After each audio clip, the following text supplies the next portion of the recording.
মুহূর্তে রাজ্যে পুলিশ, পঞ্চায়েত দপ্তর, খাদ্য দপ্তর, স্বাস্থ্য দপ্তর সহ একাধিক দপ্তরে এই মুহূর্তে প্রচুর শূন্যপদের লিস্ট এই মুহূর্তে প্রকাশ করা হয়েছে। সেই তালিকা আপনাদের কাছে পৌঁছে দেব।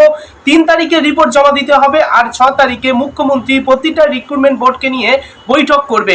ইন্টারভিউয়ের নাম্বার তো কমানো হলো, কোন কোন পরীক্ষার ক্ষেত্রে কোনো ইন্টারভিউ দিতে হবে না, সবকিছু তথ্য এই একটি ভিডিওর মাধ্যমে আপনি জানতে পারবেন। হাই ফ্রেন্ডস, ওয়েলকাম টু বাংলাই সেরা ইউটিউব চ্যানেল। এই মুহূর্তে আপনাদের জন্য বিগ ব্রেকিং আপডেট। একটি বিশ্বস্ত প্রেস মিডিয়া থেকে কোন দপ্তরে কত শূন্যপদ পড়ে আছে আমরা আপনাদেরকে সেই তথ্য পৌঁছে দেব এবং সেই সব দপ্তরে শূন্যপদে নিয়োগের ক্ষেত্রে কবে থেকে ফর্ম ফিল আপ শুরু হতে পারে সেই ধারণাও আপনি পেয়ে যাবেন এই ভিডিওটির মাধ্যমে। হ্যাঁ বন্ধুরা, যেখানে আপনারা পুলিশ সহ স্বাস্থ্য দপ্তর, পঞ্চায়েত দপ্তর, খাদ্য দপ্তর সহ আরও প্রচুর ডিপার্টমেন্ট আছে, যেখানকার এক এক করে আমি তালিকা আপনাদের কাছে তুলে ধরবো কোন দপ্তরে কত শূন্যপদ আছে। এমন কিছু পরীক্ষার নাম আপনাদের কাছে তুলে ধরবো যেসব পরীক্ষার ক্ষেত্রে কোনো রকম আপনাদের ইন্টারভিউ দিতে হবে না, শুধুমাত্র লিখিত পরীক্ষার মাধ্যমে নিয়োগ করা হবে। এছাড়াও প্রতিটি পরীক্ষার ক্ষেত্রে ইন্টারভিউয়ের নাম্বার কমিয়ে আনা হচ্ছে। ডিটেলস তথ্য আপনি জানতে পারবেন এই ভিডিওটির মাধ্যমে। প্রথম থেকে শেষ পর্যন্ত দেখবেন, সাথে সাথে ভিডিওটি একটিবার লাইক ও শেয়ার করবেন। নিয়মিত চাকরি সংক্রান্ত এডুকেশন রিলেটেড গুরুত্বপূর্ণ নিউজগুলি দেখতে চ্যানেলটিকে সাবস্ক্রাইব করে রাখবেন। তাহলে চলুন ডিটেলস দেখে নেওয়া যাক। ভিডিওর প্রথমে আপনাদেরকে জানিয়ে রাখি, বা আপনারা সকলেই ইতিমধ্যে জেনে গিয়েছেন, নিয়োগ প্রক্রিয়া আরো সহজ করতে এবার লিখিত পরীক্ষা এবং একাডেমিক স্কোরের উপরে বেশি জোর দেওয়া হবে। ইন্টারভিউয়ের নাম্বার কমিয়ে দেওয়া হবে। পাশাপাশি দুর্নীতি রুখতে পরীক্ষার্থীদের হাতে তুলে দেওয়া হবে কার্বন কপি। খুবই গুরুত্বপূর্ণ একটি বিষয়। এই দুটি পয়েন্ট আশা করি সকলেই জেনে গিয়েছেন। আর এই পয়েন্টটাও সাথে সাথে গুরুত্বপূর্ণ যে প্রতিটি ওয়েস্ট বেঙ্গলের প্রতিটি রিক্রুটমেন্ট বোর্ডকে নিয়ে মাননীয় শুভেন্দু অধিকারী মহাশয় একটি বৈঠক করতে চলেছেন 6ই জুন। এমনকি সেন্ট্রাল গভর্নমেন্টের নীতি অনুযায়ী, অর্থাৎ কেন্দ্রীয় সরকারের নীতি অনুযায়ী কিছু পদের ক্ষেত্রে ইন্টারভিউয়ের নাম্বার উড়িয়ে দেওয়া যেতে পারে। শুধু লিখিত পরীক্ষায় পাশ করলে আপনারা কিন্তু সেই সব চাকরি পাওয়ার যোগ্যতা অর্জন করতে পারবেন। অর্থাৎ যেমন আপনাদেরকে বলে রাখি, গ্রুপ ডি, ক্লার্ক ইত্যাদি পদে লিখিত পরীক্ষায় সফল হলেই চাকরি পাওয়া যাবে। আরো কিছু পোস্টের ক্ষেত্রে আপনাদের কিন্তু কোনো রকম ইন্টারভিউ নেওয়া হবে না। সংবিধান মেনে, বন্ধুরা একটু খেয়াল করবেন, সংবিধান মেনে নতুন নিয়োগ নীতি তৈরি হবে। রাজ্য সরকার সব রিক্রুটমেন্ট বোর্ডের কর্তাদের নিয়ে 6ই জুন নতুন নিয়োগ নীতি নিয়ে বিস্তারিত আলোচনা করবেন। রাজ্য সরকার 6ই জুন সংবিধানের নিয়ম মেনে নিয়োগ নীতিতে পরিবর্তন এবং নিয়োগ নীতি যেন সঠিকভাবে ব্যবহার করা হয় ওয়েস্ট বেঙ্গলে নিয়োগের ক্ষেত্রে, সেটা নিয়ে কিন্তু মুখ্যমন্ত্রী 6 তারিখে একটি বৈঠক করবেন প্রতিটি রিক্রুটমেন্ট বোর্ডকে নিয়ে। এবারে গুরুত্বপূর্ণ বিষয় হলো, মুখ্যমন্ত্রী 6 তারিখে এই বৈঠকে কোন কোন দপ্তরের কর্তারা বা সচিবরা উপস্থিত থাকবেন। সেক্ষেত্রে একটি বিষয় আমার হাতে উঠে এসছে, যেখানে জানা যাচ্ছে এই মুহূর্তে যে পাবলিক সার্ভিস কমিশনের যিনি চেয়ারম্যান তিনি উপস্থিত থাকবেন মুখ্যমন্ত্রীর বৈঠকে। এছাড়া স্কুল সার্ভিস কমিশন ও প্রাথমিক শিক্ষা পর্ষদের সচিব তিনি কিন্তু উপস্থিত থাকবেন। এছাড়া উপস্থিত থাকবেন Madrasa service commission, cooperative service commission, West Bengal health recruitment board, Paschimbanga police recruitment board, municipal service commission সহ বিভিন্ন জেলার জেলা শাসক সহ বিভিন্ন আধিকারিকরা এবং যেসব বোর্ডের নাম বললাম সেই সব বোর্ডের কর্তা বা সচিব কিংবা চেয়ারম্যানদের নিয়ে 6 তারিখে রিক্রুটমেন্ট সংক্রান্ত বিষয়ে বৈঠক হতে চলেছে। তবে এই মুহূর্তে গুরুত্বপূর্ণ যে বিষয় সেটা হলো অর্থ দপ্তরের একটি আপডেট উঠে আসছে। এই মুহূর্তে অর্থ দপ্তর থেকে একটি নির্দেশিকা পাঠানো হয়েছে। রাজ্য সরকারের বিভিন্ন দপ্তরের প্রধান বা সচিব, অতিরিক্ত প্রধান বা সচিব ও সচিবদের উদ্দেশ্যে পাঠানো হয়েছে অর্থ দপ্তর থেকে একটি বিজ্ঞপ্তিতে বলা হয়েছে, বহুদিন ধরে রাজ্যে নিয়োগ বন্ধ আছে, তাই সরকারি দপ্তরে দ্রুত শূন্যপদ পূরণ করে সরকারি কাজকর্মে ধারাবাহিকতা বজায় রাখা হবে।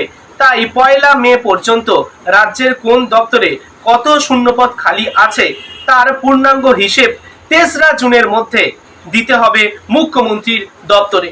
পরবর্তী যেটা গুরুত্বপূর্ণ বিষয়, নবান্ন সূত্রে এই মুহূর্তে যে আপডেটটা আছে সেটা হলো কোন দপ্তরে কত শূন্যপদ। হ্যাঁ বন্ধুরা, আপনারা জানতে পারবেন এই ভিডিওটির মাধ্যমে। এখনো পর্যন্ত যারা ভিডিওটি লাইক করেননি অবশ্যই লাইক করুন, শেয়ার করে প্রত্যেককে জানিয়ে দেন। দেখুন, এই তথ্য কিন্তু আপনাদেরকে অন্য কেউ দিতে পারবে না।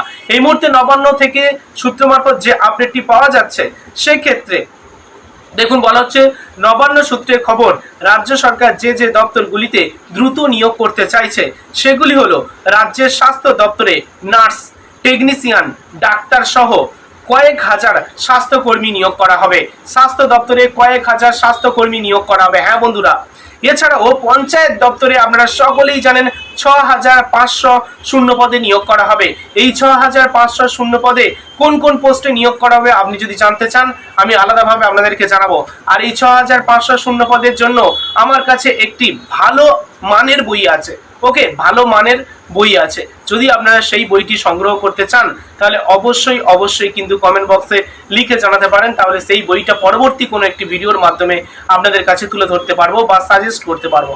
ক্লিয়ার? 6500 শূন্য পদে দারুণভাবে সিলেবাস ভিত্তিক দারুণভাবে তৈরি করা হয়েছে। আমার নিজের ভালো লেগেছে তাই বললাম, আপনাদের মনে হলে কমেন্ট করুন, দেখিয়ে দেবো পরবর্তী ভিডিওতে। ওকে, নেক্সট আপনাদেরকে বলে রাখি, পিএসসির মাধ্যমে নিয়োগ করা হবে প্রায় 7000 ক্লার্ক। 7000 ক্লার্ক নিয়োগ করা হবে। আপনারা এখন থেকে প্রস্তুতি নিন, কারণ আগে থেকে বলার কারণ এটাই, যাতে আপনারা এখন থেকে প্রস্তুতি শুরু করে দেন, সেই কারণেই আপনাদের কাছে এই তথ্যগুলি তুলে ধরা। এছাড়াও নিয়োগ করা হবে কলকাতা পুলিশে কনস্টেবল পদে 10,401টি, ড্রাইভার পদে 666টি, সাব ইন্সপেক্টর পদে 673টি শূন্য পদ পড়ে আছে। এছাড়াও রাজ্য পুলিশে কনস্টেবল ও সাব ইন্সপেক্টর পোস্টে যেখানে আপনাদের 20,000-এর মতো শূন্যপদ পূরণ করা হবে প্রথম ধাপে। এটা কিন্তু গুরুত্বপূর্ণ একটি আপডেট। খাদ্য দপ্তরে ফুড সাব ইন্সপেক্টর পোস্টে নিয়োগ করা হবে, খাদ্য দপ্তরের জন্য একটি আপডেট। এছাড়া মিসলেনিয়াস সার্ভিসে WBCS পরীক্ষায় এবার থেকে প্রতি বছরই হবে, অর্থাৎ এবারে বলা হচ্ছে WBCS পরীক্ষা প্রতি বছর হবে। খুব শিগগিরই 2025 সালে WBCS এর বিজ্ঞপ্তি এইবারে 2027 সালে বেরোবে। ওকে, 27 সালের পরে থেকে আর আপনাদের ওই রকম 25 সালের কি 26 সালের বিজ্ঞপ্তির জন্য অপেক্ষা করতে হবে না, হতে হবে 26 সালের বিজ্ঞপ্তিটার জন্য অপেক্ষা করতে হবে, তারপর ধারাবাহিক হয়ে যাবে, অর্থাৎ প্রত্যেক বছর নিয়োগ করা হবে। প্রতি বছরই প্রাইমারি টেট ও আপার প্রাইমারি টেট হবে। হ্যাঁ বন্ধুরা, এই মুহূর্তে যে আপডেটটি পাওয়া যাচ্ছে। এছাড়া কোঅপারেটিভ সার্ভিস কমিশনের মাধ্যমে রাজ্যের সমবায় ব্যাংকগুলিতে কয়েকশো শূন্য পদে পূরণ করা হবে খুবই শীঘ্রই। হ্যাঁ বন্ধুরা, ইতিমধ্যে আপনারা অনেকেই জেনে গিয়েছেন কোঅপারেটিভ যে রাজ্যের যে কোঅপারেটিভ সমবায় যে দপ্তর, সেখান থেকে কিছু ভ্যাকান্সি রিলিজ হয়েছে। আবারও কিন্তু কয়েকশো বা শতাধিক পোস্টে পরবর্তী সময়ে নিয়োগ করা হবে। এছাড়াও আপনাদেরকে বলা হচ্ছে পিএসসির মাধ্যমে ইন্ডাস্ট্রিয়াল ডেভেলপমেন্ট অফিসার নিয়োগ করা হবে।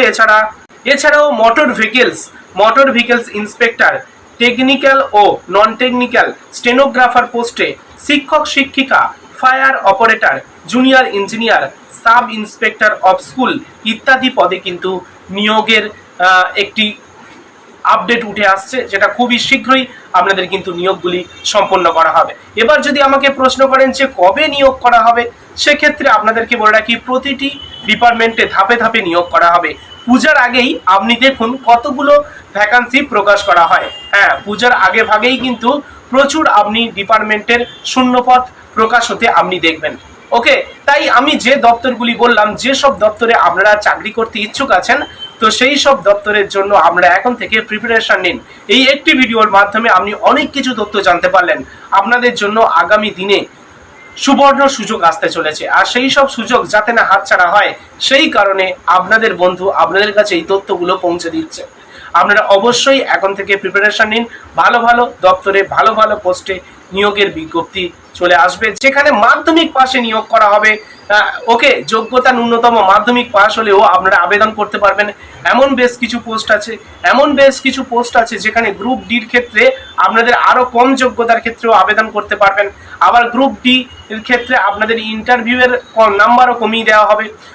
ক্লার্ক পোস্টের ক্ষেত্রে তো আপনাদের ইন্টারভিউ হয়তো হবে না। যাই হোক, আশা করি প্রতিটি বিষয়ের ক্ষেত্রে আপনারা ধারণা পেয়ে গিয়েছেন। তো যে পোস্টের জন্য আবেদন করতে চান অবশ্যই কিন্তু এখন থেকে প্রিপারেশন শুরু করে দিন। এবং গুরুত্বপূর্ণ বিষয়, 6000+ শূন্য পদে পঞ্চায়েত দপ্তরে যে নিয়োগ করা হবে সেই দপ্তরের ক্ষেত্রে আমার কাছে একটি ভালো বই আছে, ভালো মানের বই আছে। যদি আপনারা দেখতে চান তাহলে অবশ্যই কমেন্ট বক্সে জানাবেন, পরবর্তী একটি ভিডিওর মাধ্যমে জানাবো আপনাদেরকে। আজকের ভিডিওটি ভালো লাইক করুন, শেয়ার করে প্রত্যেককে জানান, নিয়মিত আপডেটগুলি দেখতে চ্যানেলটিকে সাবস্ক্রাইব করে রাখুন।